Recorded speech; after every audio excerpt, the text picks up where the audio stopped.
सर्वप्रथम मी दिलगिरी व्यक्त करते, कार्यक्रमाला मला उशीर झालेला आहे।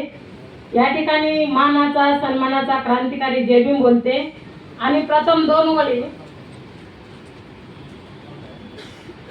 माता जिजाऊंच्या संस्कारामुळे शिवरायाने स्वराज्य स्थापन केले।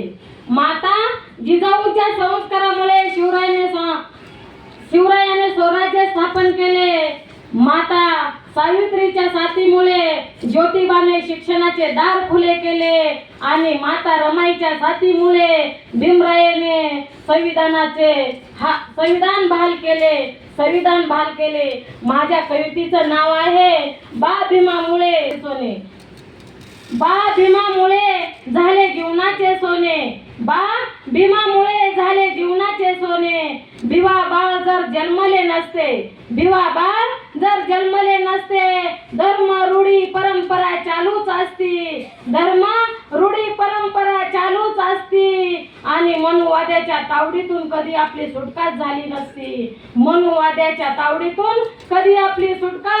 नसती। भिवा बाळाला माहीतच नव्हते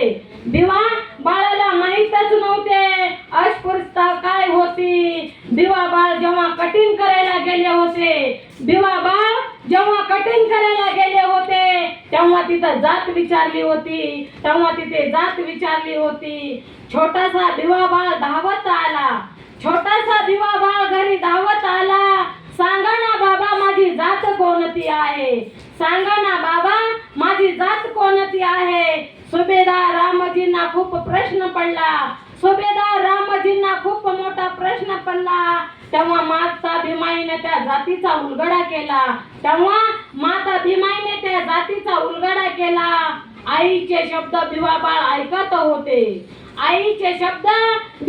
ऐकतच होते आणि कोवळ्या वयातच फार विचार करत होते। ऐकून शांत राहून भिवा आता शिकतच राहिले। वर्गाच्या बाहेर राहून पहिला नंबर काढिला होता। शिक्षण घेऊन माझ्या भीमाने खूप विद्या संपन्न केली आणि शिक्षणाच्या जोरावर भीमाने दिल्ली गरजली होती। म्हणूनच मनुवाद्याच्या छाताडावर मारली बुट्टासहित लाथ, मनुवाद्याच्या तोंडावर मारली बुट्टासहित लाथ। बोचरी केली तिची जात, म्हणून तुम्ही आम्ही आलो माणसात। नमो बुद्धाय, जय भीम। यानंतर संभाजीराव कोरमाळे